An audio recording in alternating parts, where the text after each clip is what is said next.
കേരളത്തിലെ യുവതയുടെ മനസ്സ് എവിടെത്തി? അതോ യുവതയും അവരുടെ ചേട്ടന്മാരെ കണ്ട് പഠിക്കുകയാണോ? അല്ല ജെൻസ് എന്തുകൊണ്ടാണ് വളരെ പെട്ടെന്ന് ക്രിമിനൽ സ്വഭാവത്തിലേക്ക്, പൈശാചിക പ്രവൃത്തികൾ ചെയ്യുന്നതിന് പോലും മടിയില്ലാത്ത ഒരു മനസ്സിൻ്റെ ഉടമകളായി കേരളത്തിലെ ചെറുപ്പക്കാർ, അല്ലെങ്കിൽ ഈവൻ ടീനേജേഴ്സ് വരെ വളരെ ചെറുപ്രായത്തിൽ തന്നെ ആ രീതിയിലേക്ക് മാറുന്നത്? സാമൂഹികമായി മറ്റ് അനാർക്കികളൊന്നും കേരളത്തിൽ ഉണ്ടായതായിട്ട് അറിയപ്പെടുന്നില്ല. മറിച്ച് പ്രകടമായിട്ട് കാണുന്നത് കള്ള ചാരായം, ഫോറിൻ ലിക്കറ് കഴിഞ്ഞ് ഇപ്പോൾ മയക്കുമരുന്ന്, അതിൻ്റെ കഞ്ചാവ് തൊട്ട് അതിൻ്റെ ഏറ്റവും കൂടിയ ലെവലിലേക്ക് ഒരു ഉപയോഗിക്കുന്ന, സുലഭമായി കിട്ടുന്ന ഒരു അന്തരീക്ഷത്തിലാണ് കേരളം എത്തി നിൽക്കുന്നത്. ഈ മയക്കുമരുന്നിൻ്റെ ഉപയോഗം കൊണ്ടാണോ അതോ പ്രത്യയശാസ്ത്രപരമായ ചില കാര്യങ്ങൾ കൊണ്ടാണ്? ഇപ്പോൾ ഉദാഹരണത്തിന് ചോരച്ചാലുകൾ നീന്തിക്കിടക്കുക എന്ന് പറഞ്ഞാൽ ചോര ചീറ്റുന്നത് ഹരം കൊള്ളുക. ചോര ചീറ്റുന്നതിനെ ഹരം കൊള്ളിക്കുന്ന ഒരു സൈക്കോളജിയാണ് മുദ്രാവാക്യം. ഞങ്ങളുടെ നെഞ്ചിലെ ചോരയ്ക്കും, ആ ചോരയെക്കുറിച്ചുള്ള മുദ്രാവാക്യങ്ങൾ നമ്മളെ ഒരുതരം മത്ത് പിടിപ്പിച്ചിട്ടുണ്ട്. പക്ഷെ അതിൻ്റെ ഫലമായിട്ട് ക്രിമിനൽ സ്വഭാവം കൂടുകയും, കേരളത്തിൽ തന്നെ എല്ലാ ഗ്രാമങ്ങളിലും അല്ലെ എല്ലാ സ്ഥലങ്ങളിലും കൊട്ടേഷൻ സംഘങ്ങൾ സുലഭമാണ് ഏത് കാര്യത്തിനും. ആ മാറ്റം ആരും ശ്രദ്ധിക്കപ്പെടാതെ പോകണ്ട. ഈ തൂഫാൻ എന്ന് പറയുന്ന പോലെ കൊട്ടേഷൻ സംഘങ്ങളുണ്ട്, അവരാണ് പോലീസ് സ്റ്റേഷനുകൾ പോലും ഭരിക്കുന്നത്. അപ്പോൾ ആ പശ്ചാത്തലത്തിൽ വളർന്നു വന്ന കാര്യങ്ങൾ മനസ്സിലാക്കിയ കുട്ടിക്ക് വേറെ കാരണങ്ങൾ കാണും. ഈ മനുഷ്യനോട് വിരോധം തോന്നാൻ പല കാരണങ്ങൾ കാണും. ഒന്ന്, സാമ്പത്തിക ലാഭം എന്തെങ്കിലും ഉണ്ടെങ്കിൽ അത്. ഈ കുട്ടിയും കുട്ടിയുടെ സുഹൃത്തുക്കളും മയക്കുമരുന്നിനടിയാണെങ്കിൽ അതിന് ഭീമമായ പൈസ വേണം. ആ പൈസ ഉണ്ടാക്കാനുള്ള മാർഗം. അല്ലെങ്കിൽ ഈ കുട്ടിയോട് വളരെ മോശമായിട്ട് ആര് പെരുമാറിയിരിക്കണം? ഈ അപ്പൂപ്പൻ പെരുമാറിയിരിക്കണം. അതിൻ്റെ പ്രതികാരമാണ് ആയിരിക്കാനല്ലേ സാധ്യത കൂടുതൽ. ഇതിപ്പം ഈ പറഞ്ഞ പോലെ കരുവാറ്റയിൽ 65 വയസ്സുള്ള വയോധികനെ 13-കാരിയായ ശിവൻകുട്ടി പേരക്കുട്ടി സഹായത്തോടു കൂടി, പേരക്കുട്ടി പറഞ്ഞ പോലെ ആൺ സുഹൃത്തുക്കൾക്കും അല്ലെങ്കിൽ കാമുകനും കാര്യങ്ങൾ പറഞ്ഞു കൊടുക്കുന്നു. ഒരാൾ 10ാം ക്ലാസ്സിൽ പഠിക്കുന്ന ഒരാൾ, മറ്റൊരാൾ +1 പഠിക്കുന്ന ഒരാൾ, മറ്റൊരാൾ +2 പഠിക്കുന്ന ആൾ. ഇവർ 3 പേരും വരുന്നു, കൊല്ലുന്നു. കൊല്ലുന്നതിൻ്റെ പ്രധാനപ്പെട്ട കാരണമൊക്കെ ആ പെൺകുട്ടി, ഞാൻ പിന്നെ പത്രത്തിൽ നിന്ന് എഴുതി വെച്ച സാധനങ്ങളാണ്. പെൺകുട്ടി അമിതമായ മൊബൈൽ ഉപയോഗം മുത്തശ്ശന് വലിയ തരത്തിലുള്ള പ്രകോപനം ഉണ്ടാക്കിയിരുന്നു എന്നുള്ളതും, അത് നിരന്തരം അത് ഒഴിവാക്കണം. ഇത്തരത്തിലുള്ള രാത്രിയിലുള്ള പുറത്തുപോക്ക് വേണ്ട, മൊബൈൽ ഓവറായിട്ട് ഉപയോഗിക്കണ്ട, ഇങ്ങനെ പല കാര്യങ്ങളും മുത്തശ്ശൻ റെസ്ട്രിക്ഷൻ ചെയ്തിരുന്നു എന്നുള്ള സാധനമാണ്. അപ്പൊ ഇതെല്ലാം പെൺകുട്ടിക്കുള്ളിൽ പകയുണ്ടാക്കി എന്നുള്ള സാധനമാണ് പറയുന്നത് ഒരു വശം. മറുവശത്ത് മറ്റു പല മാധ്യമങ്ങളും പറയുന്നത് അതല്ല, മുത്തശ്ശൻ അല്ലെങ്കിൽ മറ്റു തരത്തിലുള്ള ആ കുട്ടിക്ക് ശാരീരിക പീഡനം ഉണ്ടായിട്ടുണ്ടാവുക എന്ന് പറയുന്നവരുണ്ട്. നമുക്കറിയില്ല അതിന്റെ സത്യാവസ്ഥ എന്താണെന്ന് അറിയില്ല. എപ്പോഴും എല്ലാ നിയമങ്ങളും സ്ത്രീകൾക്ക് അനുകൂലമായിട്ടുള്ളത് കൊണ്ട് തന്നെ മുത്തശ്ശന്റെ ഭാഗത്ത് ശരിയുണ്ടോ നമുക്കറിയില്ല. അദ്ദേഹം എന്തായാലും ഇപ്പോൾ ജീവിച്ചിരിപ്പില്ല. എന്നിരുന്നാൽ പോലും ഇങ്ങനെയാണ് അവർ ചെയ്തത്. പ്രധാനപ്പെട്ട കാരണം ഒന്ന് മൊബൈലിന്റെ ഉപയോഗം, രണ്ടാമത്തെ കാര്യം രാത്രിയുള്ള പുറത്തു പോകും, ആ സമയത്തുള്ള കറക്കം. അപ്പം ഒന്ന് ഈ പറഞ്ഞ പോലെ ആ പെൺകൊച്ചിന്റെ ഈ പറഞ്ഞ പോലെ അച്ഛനും അമ്മയും വേർപിരിഞ്ഞു ഡൈവേഴ്സ് ആയ ആൾക്കാരാണെന്ന് പറയുന്നുണ്ട്. കുട്ടിക്ക് ചെറുപ്പം മുതലേ വലിയ തരത്തിലുള്ള എന്താ പറയുക അറ്റൻഷനോ അല്ലെങ്കിൽ ഒരു ചെറുപ്പത്തിൽ നമുക്ക് കിട്ടേണ്ട ഒരുപാട് സ്നേഹം, സൈക്കോളജിക്കൽ ബിൽഡപ്പിന് കാരണമായിക്കാണ്. ഇപ്പൊ നമ്മളിപ്പം ആരാണെങ്കിൽ പോലും നമ്മൾ അച്ഛനമ്മമാരുടെ സ്നേഹത്തോടു കൂടി വളർന്നു വരുന്നവരാ. ആ ഒരു സ്നേഹമാണ് നമുക്കും കിട്ടുന്നത്. പിന്നീട് നമ്മൾ ജനറേഷൻ നമ്മൾ കൊടുക്കുന്നതും ആ സാധനമാണ്. അത്തരത്തിൽ ആ കുട്ടിക്ക് കൃത്യമായിട്ട് കിട്ടിയിട്ടില്ല. അമ്മയാണെങ്കിൽ പിന്നീട് ഡൈവേഴ്സ് ആയതിനു ശേഷം നാട്ടിലല്ല വേറെ രാജ്യത്തായിരുന്നു. അപ്പൊ ഇത്തരത്തിൽ ആ കുട്ടിക്ക് കിട്ടേണ്ട യാതൊരുവിധ ചെറുപ്പത്തിൽ കിട്ടേണ്ട വാത്സല്യങ്ങളോ സ്നേഹങ്ങളോ കരുതലോ ഒന്നും കിട്ടിയിട്ടില്ല എന്നുള്ളതാണ്. ഇനി പെൺകുട്ടിയുടെ പശ്ചാത്തലം നോക്കുകയാണെങ്കിൽ പറഞ്ഞ പോലെ മാതാപിതാക്കൾ നേരത്തെ തന്നെ വിവാഹമോചനം നേടിയവരാണ്. വിദേശത്തായിരുന്നു അമ്മ, പിന്നീട് മറ്റൊരു വിവാഹം കഴിച്ചു. കുടുംബത്തിൽ നിന്ന് ആവശ്യമായ സ്നേഹമോ ഒന്നും കിട്ടിയിട്ടുണ്ടല്ലോ. അതുകൊണ്ട് തന്നെ കുട്ടി പലപ്പോഴും കുടുംബത്തിലെ പല വീട്ടുകാരുടെ കൂടെയൊക്കെ ആയിരുന്നു താമസിച്ചിട്ടുണ്ടായിരുന്നതെന്ന് പറയുന്നുണ്ട്. ഇനിയിപ്പോൾ ഇതിന് കൃത്യമായ ആസൂത്രണം ഇതിൻ്റെ പിന്നിലുണ്ട് എന്നുള്ളതാണ് ഇതിന് മറ്റൊരു കാര്യം. മുത്തശ്ശി ആശുപത്രിയിലായിരുന്ന സമയത്താണ് ഇവർ ഈ പറഞ്ഞ പോലെ മുത്തശ്ശനെ കൊല്ലാൻ വേണ്ടി എല്ലാവിധ പ്ലാനും ചെയ്ത് മുമ്പോട്ട് ഇറങ്ങുന്നത്. മാത്രമല്ല മുത്തശ്ശൻ വീട്ടിൽ തനിച്ചാണെന്ന വിവരം പെൺകുട്ടി എന്ത് ചെയ്തു, ആൺ സുഹൃത്തുക്കളെ വിളിച്ചറിയിക്കുന്നു. മുത്തശ്ശൻ ഇപ്പോൾ വീട്ടിൽ തനിച്ചാണ്, ഇത് പറ്റിയ സമയമാണ് എന്നുള്ള രീതിയിലെല്ലാം കൃത്യമായി പറയുന്നു. ഇതെല്ലാത്തിനും അപ്പുറം അവർ കൊല്ലേണ്ട രീതികളെല്ലാം കൊല്ലേണ്ട രീതി പഠിച്ചു എന്ന് മാത്രമല്ല, പോലീസ് എപ്പോൾ ചോദ്യം ചെയ്യും, ഏതൊക്കെ തരത്തിലുള്ള ചോദ്യങ്ങൾ കണ്ടുപിടിക്കും, ഇതെല്ലാം അവർ എടുത്തത് ChatGPTയിൽ നിന്നാണ്. AI വെച്ചിട്ടാണ് ഈ കുട്ടികൾ ഈ സാധനങ്ങളെല്ലാം കണ്ടുപിടിച്ചത്. ChatGPTയോട് ചോദിക്കുന്നു, എന്നെ പോലീസ് പിടിച്ചു കഴിഞ്ഞാൽ എന്തൊക്കെ ചോദ്യങ്ങൾ അവർ ചോദിക്കും, എപ്പോൾ പോലീസ് പിടിക്കും, ഇതിന് ഏതൊക്കെ തെളിവുകൾ ഉണ്ടാകും. ഇത് ChatGPTയും ഗൂഗിളും വെച്ചിട്ടാണ് ഇവർ ഈ സാധനങ്ങളെല്ലാം കണ്ടുപിടിക്കുന്നത് എന്നുള്ളതാണ്. എന്നിരുന്നാൽ പോലും അതൊക്കെ നോക്കിയിട്ടാണ് അവർ കൃത്യമായി ആസൂത്രണം ചെയ്തിട്ടാണ് ChatGPT AI അടക്കമുള്ള സാധനങ്ങൾ ഉപയോഗിച്ചിട്ടാണ് നടന്നത്. കൊലപാതകം നടന്ന രീതി എന്ന് പറഞ്ഞു കഴിഞ്ഞാൽ കൊല്ലത്ത് നിന്നും ട്രെയിനിൽ ഹരിപ്പാടിലേക്ക് പ്രതികൾ വരുന്നു. അതായത് ഈ 10ാം ക്ലാസ്സിലും +1ലും +2ലും പഠിക്കുന്ന കുട്ടികൾ നാഷണൽ ഹൈവേ തന്നെ ബസ്സിലും ഓട്ടോയിലൊക്കെ ആയിട്ടാണ് അവർ വരുന്നത്. പിന്നെ ഈ പറഞ്ഞ പോലെ ശൗചാലയത്തിന്റെ മേൽക്കൂര പൊള്ളിച്ചുകൊണ്ട് വീടിന്റെ അകത്തോട്ട് ഷീറ്റ് അകത്തിക്കൊണ്ട് വീട്ടിനുള്ളിലോട്ട് കയറുന്നു. എന്നിട്ട് മാത്രമല്ല വയോധികനെ നഗ്നനാക്കുന്നു. അതായത് മുത്തശ്ശനെ നഗ്നനാക്കിക്കൊണ്ട് ദേഹമാസകലം കത്തിക്കൊണ്ട് വരയുന്നു. കത്തിക്കൊണ്ട് നമ്മൾ മീനൊക്കെ വരയുന്ന പോലെ കത്തിക്കൊണ്ട് വരഞ്ഞ് ബെഡ്ഷീറ്റ് ഉപയോഗിച്ചുകൊണ്ട് കൈകാലുകൾ കെട്ടിയിട്ട് ശ്വാസം മുട്ടിച്ചിട്ടാണ് കൊലപ്പെടുത്തുന്നത് എന്നുള്ളതാണ്. ഈ സമയം പെൺകുട്ടി വീഡിയോ കോളിലൂടെ ഇതെല്ലാം തത്സമയം കണ്ട് ആസ്വദിക്കുന്നുണ്ടായിരുന്നു എന്നുള്ളതാണ് മറ്റൊരു സത്യാവസ്ഥ. അപ്പം എന്താ പറയുക, ഇതൊരു സാധാരണ കുട്ടികൾ, എനിക്കറിയില്ല, ഒരു 13 വയസ്സെന്നൊക്കെ പറയുമ്പോൾ നമുക്കൊരു 5ാം ക്ലാസ്സോ 6ാം ക്ലാസ്സോ മാക്സിമം പോയി കഴിഞ്ഞാൽ 7ാം ക്ലാസ്സൊക്കെ പഠിക്കുന്ന കുട്ടിയായിരിക്കും. അങ്ങനത്തെ ഒരു കുട്ടിക്ക് എങ്ങനെയാണ് ഇതൊക്കെ കണ്ട് ആസ്വദിക്കാൻ പറ്റുക എന്നുള്ളത് വലിയൊരു ചോദ്യചിഹ്നമുണ്ട് അവിടെ. കാരണം ചോര കണ്ടാൽ തന്നെ ഇപ്പം ഞാനൊക്കെ പല്ല് പറിക്കുമ്പോൾ ആ ചോര കണ്ടാൽ തന്നെ എനിക്ക് പേടിയായിരുന്നു. അപ്പോൾ ഇത്തരത്തിലുള്ള ഒരുപാട് ആൾക്കാരുണ്ട്. അത് നിങ്ങൾ ഏതെങ്കിലും അതുപോലത്തെ സംഘടനകളൊന്ന് ചേർന്ന് നോക്കണമായിരുന്നു. ഏതെങ്കിലും അതിനിപ്പോൾ ഇവിടുത്തെ ഒരു മതന്യൂനപക്ഷമായിട്ട് ബന്ധപ്പെട്ട സംഘടനകൾ പരിശീലനം കൊടുക്കുന്നത് മനുഷ്യനെ വെട്ടാനും കൊല്ലാനും ആടിൻ്റെയും പട്ടിയുടെയും വടിവാൾ കൊണ്ടുപോയി വെട്ടിയിട്ടാണ്. അപ്പോൾ അത് കണ്ടങ്ങ് അറപ്പങ്ങ് മാറുകയാണ്. രണ്ടു തരത്തിലും പറയും. ചോര കണ്ട വിരക്തിയുണ്ടാവും. ഇപ്പം ഒരു കൊച്ചിനെ വെജിറ്റേറിയൻ ആക്കണമെങ്കിൽ, ഒരു ഏറ്റവും നല്ല ഉദാഹരണം, വെജിറ്റേറിയൻ ആക്കണമെങ്കിൽ ഏതെങ്കിലും ആടിനെയോ അല്ലെങ്കിൽ കോഴിയോ കൊല്ലുന്ന സ്ഥലത്ത് ഇതിനെ കൊണ്ട് കാണിച്ചാൽ മതി. അത് കിടന്ന് പിടയ്ക്കുന്നതൊക്കെ കാണിച്ചു കഴിഞ്ഞാൽ ആ കൊച്ചു പിന്നെ ആഹാരം ഇറച്ചി കഴിക്കാൻ മടി വരും.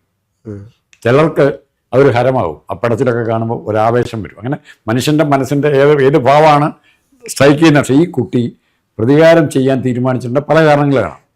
പക്ഷേ ഏറ്റവും ഇത്രയും ക്രൂരമായിട്ട് പ്രതികാരം ചെയ്യണമെങ്കിൽ അതിനുവേണ്ടി അത് ചിലവാക്കിയിരിക്കുന്ന തലച്ചോറെന്ന് ആലോചിച്ചെങ്കിൽ, അത് മാത്രമല്ല ഈ കൂട്ടുകാരായിട്ട് പ്ലാൻ ചെയ്തായിരിക്കും ഈ പിള്ളേരുടെ തലച്ചോറെന്ന് ആലോചിച്ചെങ്കിൽ. ഞാൻ ആലോചിക്കുന്നതല്ല. അപ്പം ഈ കുട്ടിക്ക് 13 വയസ്സാന്ന് പറയുന്നുണ്ട്. ആ കുട്ടി ബന്ധപ്പെട്ടത് മൊത്തം +1, +2, 10ാം ക്ലാസ് ഒക്കെ പഠിക്കുന്ന കുട്ടികളോട്. അപ്പം എങ്ങനെയാണ് ഈ കുട്ടിക്ക് അവരോടൊക്കെ കോൺടാക്ട് ഉണ്ടായത് എന്നുള്ളതാണ്.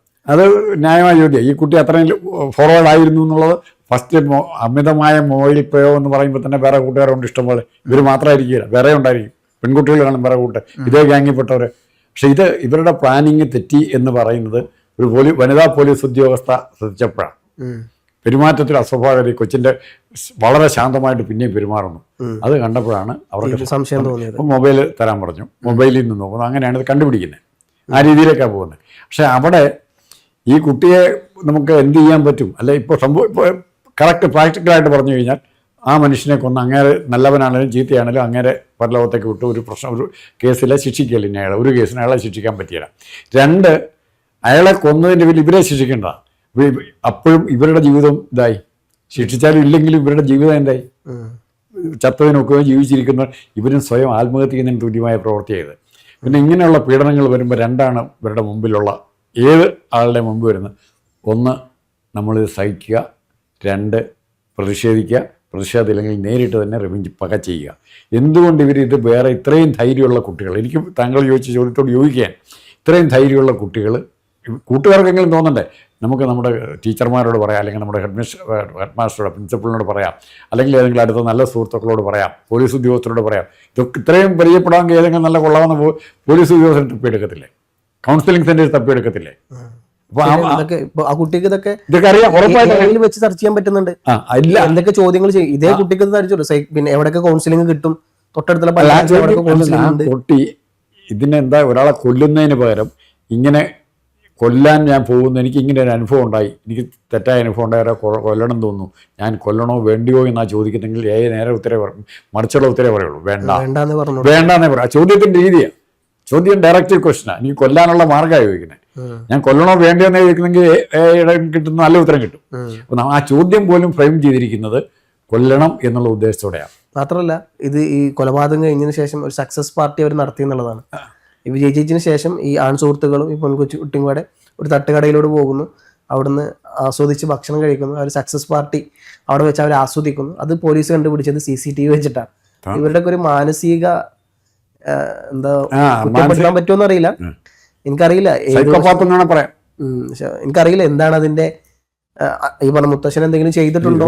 കൂടത്തായിലെ സ്ത്രീ ചെയ്തുകൊണ്ടിരുന്നത്, കൂടത്തായ ജോളിയോ 3-4 പേരെ കൊല്ലുന്നില്ലേ? അത് സ്വത്തിന് ഒരു കാരണമുണ്ട്. ഇതിന്റെ മോട്ടിവേറ്റിംഗ് ഫാക്ടർ എന്നാന്നുള്ളത് കൃത്യമായിട്ട് അറിയണം. അതറിയാൻ ഇനിയിപ്പോൾ മാർഗ്ഗമില്ല. ഈ പെൺകുട്ടി പറഞ്ഞ് വിശ്വസിക്കാതില്ലാതെ വേറെ എന്താ മാർഗം? ഇനിയിപ്പോൾ ഈ പെൺകുട്ടി ചെയ്ത വലിയൊരു അഭിനയമുണ്ട്. അതിനാണ് പോലീസ് ഈ കാര്യങ്ങളൊക്കെ പിടിച്ചത്. അങ്ങനെയാണ്. അതെ, കൊലപാതകത്തിന് ശേഷം ഒന്നും അറിയാത്ത പോലെ പെൺകുട്ടി പോലീസുമാരോട് പെരുമാറി എന്നുള്ളതും മാത്രമല്ല അയൽവാസികളെ കൂട്ടിക്കൊണ്ട് വന്ന് വാതിൽ തുറന്നതും അതുപോലെ തന്നെ കൂലിപ്പണിക്കാരാണ് ഇതൊക്കെ ചെയ്തത് എന്നുള്ള രീതിയിലല്ല അഭിനയം. ഇതെല്ലാം പാടെ കണ്ടപ്പോൾ പോലീസുമാരിപ്പോൾ ഒന്നൊന്നിലും കഞ്ഞി കൊടുക്കാൻ തുടങ്ങിയല്ല. അവർക്കറിയാം ഒരു പ്രതി എങ്ങനെയൊക്കെ പെരുമാറുന്നുള്ളതും അവരുടെ മുഖത്തുണ്ടാവുന്ന ഭാവവ്യത്യാസങ്ങളും അവരുടെ കണ്ണ് എത്രത്തോളം ചലിക്കുന്നുണ്ട് എന്നുള്ളതും അവരുടെ കാലെത്രത്തോളം വിറക്കുന്നുണ്ട് എന്നുള്ളതും ഇതെല്ലാം കാൽക്കുലേറ്റ് ചെയ്തിട്ടാണ് അവർ പോലീസുമാർ പണിക്കിറങ്ങിയിട്ടുള്ളത്. അല്ല, ആവശ്യമില്ലാത്ത ന്യായീകരണ സ്റ്റേറ്റ്മെന്റുകൾ. അതെ, നമ്മളായിട്ട് അങ്ങോട്ട് വിട്ടുകൊടുക്കും പല സാധനങ്ങളും. അപ്പോൾ അത് പോലീസുമാർക്ക് അറിയാം. അതുകൊണ്ട് തന്നെ ആ പോലീസ് കോൺസ്റ്റബിൾ കൃത്യമായിട്ട് കാര്യം മനസ്സിലായി. അങ്ങനെയാണ് മൊബൈൽ വാങ്ങി പരിശോധിക്കുന്നത്. മൊബൈലിൽ നിന്നാണ് തുടക്കം തന്നെ സാധനം കിട്ടുന്നത്. ചാറ്റ് GPT യോട് ചോദിച്ചതാണ് ആദ്യ തെളിവായിട്ട് പുറത്തു വരുന്നത് എന്നുള്ളത്. ചാറ്റ് GPT അത് കാണുമ്പോൾ കൃത്യമായിട്ട് അറിയാമല്ലോ. പിന്നെ ഇവള് കാരണം എന്താണെന്ന് അറിയത്തില്ല. ഇത് മയക്കുമരുന്ന് വ്യാപകമായി കൊണ്ട് പലരും പല ക്രൈമും ചെയ്യുന്നത് ഈ മയക്കുമരുന്നിന്റെ ഓവർഡോസ് ശല്യം പിന്നീട് കിട്ടാതെ വരികയും ചെയ്യുമ്പോഴുള്ള പ്രശ്നമാണ്. അതാണ് എല്ലാ വീടുകളിലും ഇപ്പോൾ കലാപം ഉണ്ടാകുന്നത്. അതുപോലെ തന്നെ ഇവക്കും അങ്ങനത്തെ പ്രശ്നങ്ങൾ വല്ലതും ഉണ്ടായെന്ന് നമുക്കറിയില്ല. ഉപയോഗിക്കുന്നുണ്ടോന്ന് അറിയത്തില്ല. അതൊക്കെ അന്വേഷണത്തിലേ വരുള്ളൂ. പക്ഷേ അന്വേഷണത്തിൽ വന്നാൽ ഇവരെയും കൂടെ ശിക്ഷിച്ച് ഇവരെയും കൂടെ ഇല്ലാതാക്കാം. കൊല്ലണവും ചത്തു. ഇതെങ്ങനെ ഇതെന്ത് തരത്തിൽ ഏത് തരത്തിൽ നിർത്തും? തൂഫാനൊക്കെ പറഞ്ഞ് കലങ്കരിക്കുന്ന വീടി പിടിച്ചുകൊണ്ട് നിൽക്കുന്ന കാര്യമല്ല ഇത്. വീടുകളിൽ സ്കൂളുകളിലൊക്കെ ഇത് പഠിപ്പിക്കാനും ഇതിൻ്റെ എന്താണ് ക്രിമിനാലിറ്റി എന്ന് പഠിപ്പിക്കണം.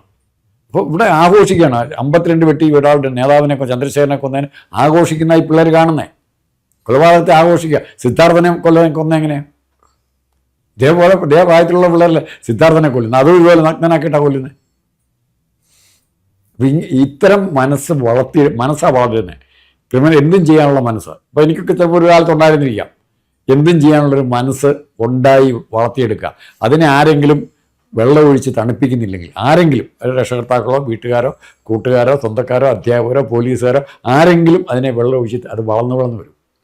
മാത്രമല്ല ഇതൊക്കെ ഇപ്പോൾ ഏറ്റവും വലിയ വിഷയമാകുന്നത് ഈ കുട്ടികളെല്ലാവരും 18 വയസ്സിന് താഴെ ഉള്ളവരാണെന്നുള്ളതാണ്.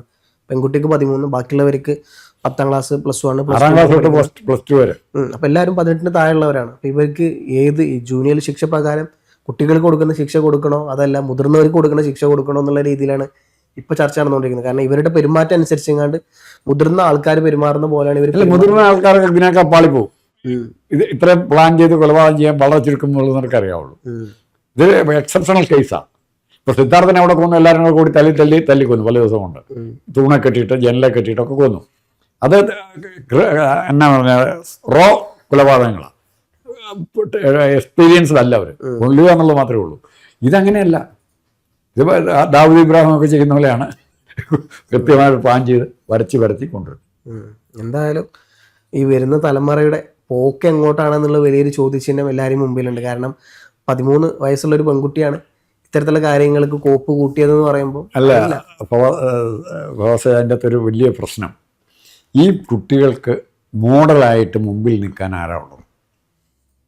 മോഡൽ. അപ്പോൾ നമുക്കൊക്കെ റോൾ മോഡൽ, നമ്മളൊക്കെ പഠിക്കുമ്പോൾ രാഷ്ട്രീയ രംഗത്തുനിന്നോ സിനിമാ രംഗത്തുനിന്നോ ഏതെങ്കിലും കായിക രംഗത്തുനിന്നൊക്കെ റോൾ മോഡലുകളുണ്ട്. ഇപ്പം രാഷ്ട്രീയ രംഗത്തുനിന്ന് മോഡലുകൾ എടുത്ത് ആരൊക്കെ ഉള്ളതെന്നറിയാമല്ലോ. അല്ല, ഈ കുട്ടികൾ നമുക്ക് ഇത് രാഷ്ട്രീയം എന്ന് പറയാൻ ഇവരുടെ ജീവിതത്തെ കരിപ്പിടിപ്പിക്കുന്നതിന് ആവേശം കൊള്ളിക്കുന്നതിന് പറ്റിയ ചില നേതാക്കൾ, മതം ദൈവമായിരിക്കാം, മതമായിരിക്കാം, രാഷ്ട്രീയമായിരിക്കാം, സ്പോർട്സ് ആയിരിക്കാം, ആരുമായിരിക്കാം, കുറേ റോൾ മോഡലുകൾ കാണും. ഈ കുട്ടിയുടെ മുമ്പിൽ ഇന്ന് കിട്ടാൻ സാധ്യതയുള്ള മോഡലുകളെ കുറിച്ച് നിങ്ങളൊന്ന് ആലോചിക്കും. രാഷ്ട്രീയ രംഗത്തൊന്നും പറ്റിയില്ല. അവിടെ PP ദിവ്യയും അങ്ങനെയുള്ള ആൾക്കാർ ഇഷ്ടംപോലെ ഇതിനേക്കാൾ വില്ലത്തികൾ അവിടെ കിടക്കുകയാണ്. ഒരു പ്രസംഗം കൊണ്ട് തന്നെ ഒരാൾ ആത്മഹത്യയിലേക്ക് പറഞ്ഞു വിടാൻ പറ്റുന്ന നേതൃത്വമാണുള്ളത്. ഇനി സിനിമാ രംഗത്തേക്കാണ് ഹേമ കമ്മിറ്റി റിപ്പോർട്ടിനെ പറ്റി മുഴുവൻ വായിച്ച് അത് മുഴുവൻ അടക്കി പൂട്ടി വെച്ചിരിക്കുക. ഇതൊക്കെ കണ്ടുകൊണ്ടാണ് കുട്ടികൾ വളരുന്നത്. എനിക്ക് തോന്നുന്നു ഈ പറഞ്ഞ പോലെ ഇത് പൊളിറ്റിക്കലോ അല്ലെങ്കിൽ ഈ പറഞ്ഞ ഒന്നുമല്ല, ഇത് ഒന്ന് ആ കുട്ടിക്ക് കിട്ടേണ്ട ചെറുപ്പത്തിൽ കിട്ടേണ്ട പരിഗണന, അവരുടെ സ്നേഹം, അവരുടെ വാത്സല്യം, ഇതൊന്നും മാതാപിതാക്കൾ ശ്രദ്ധിച്ചില്ല എന്നുള്ളതാണ്. അവർ ഈ പറഞ്ഞ പോലെ അമ്മ വിദേശത്ത് നിൽക്കുന്നു, ഡൈവേഴ്സ് ആകുന്നു, കുട്ടി ആരും കെയർ ചെയ്യാല്ല, കുട്ടി തോന്നുന്ന പോലെ നടക്കുന്നു. പിന്നീട് ഒരു പരിധി വരുമ്പോൾ മുത്തശ്ശൻ ഒരുപക്ഷെ എതിർക്കുന്നുണ്ടാവും, ഇനി ഇങ്ങനെ രാത്രിയിൽ പുറത്ത് പോകണ്ട, മൊബൈൽ ഓവറായിട്ട് ഉപയോഗിക്കണ്ട എന്നുള്ള കാര്യങ്ങളൊക്കെ മുത്തശ്ശൻ വിലക്കുന്നുണ്ടാവും. ഒരുപക്ഷെ അതായിരിക്കാം കുട്ടിക്ക് ഇത്തരത്തിലുള്ള കാര്യങ്ങളോട്ട് പോയത്. ഞാൻ വിശ്വസിക്കുന്നത് അങ്ങനെയാണ്. കാരണം ഇതിനകത്ത് നമുക്ക് സിമ്പിൾ എക്സാമ്പിൾ എടുത്താൽ മോഹൻലാലും മമതാ മോഹൻദാസ് തമ്മിൽ 2 കൺട്രീസ് എന്ന സിനിമയില്ലേ, ഇതേ സിറ്റുവേഷനിലാണ് മമതാ മോഹൻദാസ് വളരുന്നത്. 2 അച്ഛൻ 2 അമ്മ ഇങ്ങനെ മത്സരമാണ്. അപ്പോൾ അവർ അതിൽ നിന്ന് രക്ഷപ്പെടാനുള്ള, ആ പീഡനങ്ങളിൽ നിന്ന് മാനസിക പീഡനം രക്ഷപ്പെടാൻ തീർച്ച മാർഗം അമിതമായ മദ്യപാനത്തിൽ കൂടെ സ്വയം മറക്കുക എന്നുള്ള പോളിസിയാണ്. ഇവരും അതിലേക്ക് വന്നേനെ. ഈ കുട്ടികളും ചിലപ്പോൾ അതിന് സൗകര്യം കിട്ടിയിരുന്നെങ്കിൽ വെള്ളമടിച്ച് ചത്തുപോയി. അപ്പം അതിനേക്കാൾ കൂടുതൽ കുറേ കൂടെ ബോൾഡായിട്ടുള്ള തീരുമാനം, ഫൈറ്റ് ചെയ്യാനുള്ള തീരുമാനം എടുത്ത് ഈ പിള്ളേർ ഫൈറ്റ് ചിലപ്പോൾ ഇവർ കൊല്ലണം തന്നെയാണ് തീരുമാനിച്ചത്. തല്ലി പേടിപ്പിക്കാനോ മേളെ തുടർന്ന് ശല്യം ഉണ്ടാക്കരുതെന്ന് പറയാനോ വേണ്ടി ഭീഷണിയുടെ സ്വരത്തിലല്ല, ലിക്വിഡേറ്റ് ചെയ്യുക പൂർണ്ണമായിട്ടും. ആ സ്റ്റൈലാണ് ഇവരെടുത്തത്. അതിലെടുക്കണമെങ്കിലാണ് താങ്കൾ പറഞ്ഞ ഒരു സൈക്കോപാത്തിൻ്റെ രീതിയിലേക്ക് ഈ കുട്ടിയുടെ മാത്രമല്ല ഒരു ഗ്യാങ് സൈക്കോപാത്തിലേക്ക് ഇവരുടെ കുട്ടികളുടെ മാറി ഗാങ്ങായി മാറിയത്, ക്രിമിനൽസിൻ്റെ ഗാങ്ങായി. മറ്റേ പിള്ളേർ മോശക്കാരല്ല, പ്രതികൾ മോശക്കാരല്ല, അവരിത് നേരിട്ട് കാണുകയും അനുഭവിക്കുകയും. 4 എണ്ണത്തിൽ ഒരാൾക്കെങ്കിലും ഒരു സാമാന്യ ബോധം എന്ന് പറയുന്ന സാധനം ഉണ്ടാവുമല്ലോ, ഇതിങ്ങനെ ചെയ്ത് കഴിഞ്ഞാൽ ജയിലിൽ അത് താങ്കൾ പറയുമ്പോഴാണ് അത് അവരെല്ലാം ആവശ്യത്തിൽ കൂടുതൽ മയക്കുമരുന്നിന് അടിമകളായി. സ്കൂളൊക്കെ കട്ട് ചെയ്യുമ്പോൾ വരെ ഞങ്ങൾക്ക് പേടിയാണ്, പിടിച്ചു കഴിഞ്ഞാൽ എന്ത് പറയും എന്നുള്ള സാധനം. ആ സമയത്ത് കുട്ടികൾക്ക് ഇപ്പോൾ കൊലപാതകം ചെയ്യാൻ പോലും ഇപ്പം ഒരു ദിവസം ലീവ് എടുക്കുമ്പോൾ പിറ്റേ ദിവസം എന്താണ് സ്കൂളിൽ പറയാന്നുള്ളൊരു പേടി ഞങ്ങൾക്ക് ഉണ്ടായിരുന്നു. നീ എന്നോട് ചോദിച്ച സത്യസന്ധമായിട്ട് ഞാനൊക്കെ ചിലപ്പോൾ ആ മനസ്ഥിതി വളർന്നവരാണ്, വേണമെങ്കിൽ പറയാം. അല്ല, ഞാൻ എൻ്റെ അവസ്ഥ ഞാൻ പറഞ്ഞത്, കാരണം ഒരു ദിവസം പോയിട്ടില്ലെങ്കിൽ പിറ്റേ ദിവസം ചോദിക്കും ലീവ് ലെറ്റർ കാണിക്കണം, എന്തുകൊണ്ട് പോയില്ല എന്നുള്ള സാധനം. അതുവരെ പേടിച്ച് നടന്നിരുന്നൊരു ടീമാണ്. അവിടുന്ന് ഇപ്പോൾ പൂർണ്ണമായിട്ട് മുത്തശ്ശനൊക്കെ കൊല്ലാൻ വേണ്ടിയിട്ട് പ്ലാൻ ചെയ്യുന്നുള്ള സാധനത്തിലോട്ട് പോകണമെന്ന് മുത്തശ്ശൻ അതിൻ്റെ പേര് കൊല്ലും. നീ ഇന്ന് സ്കൂളിൽ പോകുന്നില്ല, പോയി പരീക്ഷയല്ലേ വരുന്നത്, പോകണ്ടെന്ന് ചോദിച്ചാൽ അതിൻ്റെ പേര് ചിലപ്പം വൈകുന്നേരം വരുമ്പോൾ മുത്തശ്ശനെ കൊല്ലും. അതാണ് ആ രീതിയിലേക്ക് മാറി. സൈക്കിൾ മേടിച്ചെന്നില്ലെങ്കിൽ മൊബൈൽ മേടിച്ചെന്നില്ലെങ്കിൽ മൊബൈൽ കൂടുതൽ ഉപയോഗിക്കുന്നതിനെ പറ്റി ദേഷ്യപ്പെട്ടാൽ ഇങ്ങനെ ഒന്നിലും ആത്മഹത്യ, അല്ലെങ്കിൽ ഇതുപോലെ നേരെ തിരിച്ച് റിയാക്ട് ചെയ്യുക. ഇവർ നേരെ തിരിച്ച് റിയാക്ട് ചെയ്യാൻ തീരുമാനിച്ചു. അതിൻ്റെ ഫലമായിരിക്കും ഈ ദാരുണമായ സംഭവം.